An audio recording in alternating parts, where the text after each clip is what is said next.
বাংলাদেশের পলিটিক্যাল কালচারটা কি, যারা হারে তারা কখনোই সেই হারটাকে সহজভাবে নিতে পারে না। এটা একটা অদ্ভুত ব্যাপার। সেই যে সূক্ষ্ম কারচুপি দিয়ে শুরু হলো, তারপর থেকে আমরা দেখলাম যে যারাই হারে তারাই বিষয়টাকে ইয়ে করে। প্লিজ এটার মধ্যে 8, 14 এবং 18, 24-এর নির্বাচন আমি আনছি না, বিকজ ওটাকে আমি নির্বাচন মনেই করি না। ওটা নির্বাচনই নয়। বাংলাদেশে এই 15 বছর কোনো নির্বাচন হয় নাই, জাতীয় বা স্থানীয় কোনোটাই হয়নি। বাট তারপরেও যেই নির্বাচনগুলো মোটা দাগে ন্যাশনালি এবং ইন্টারন্যাশনালি গ্রহণযোগ্য হয়েছে, সেগুলো নিয়েও বিস্তর বিতর্ক আছে।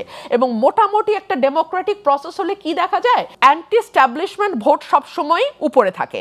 সো আপনি একবার ক্ষমতায় আসবেন, পরের বার খুবই কঠিন হবে আপনার আরেকবার আসা। দেখা যায় আরেকটি দল আসছে, তখন কি হবে, যারা ওই সময় হেরেছিল তারা পরবর্তীতে যখন ক্ষমতায় আসবে, দরকারে অদরকারে এই নির্বাচন কমিশনারদের নানান রকম হ্যারাসমেন্ট, নানান রকম বিপর্যয়ের মধ্যে দিয়ে যেতে হবে। কমিশন তো বদলেও যেতে পারে, কমিশন তো বদলাবেই, কিন্তু তাদের বিরুদ্ধে ব্যবস্থা নেওয়া তো আর আটকাবে না, তাই না? কিন্তু সরকার যদি কমিশনারদের বিরুদ্ধে ব্যবস্থা নেওয়ার কর্তৃত্ব পায়, হ্যাঁ, সেক্ষেত্রে সরকারের হস্তক্ষেপ বাড়বে না কমিশনের উপরে?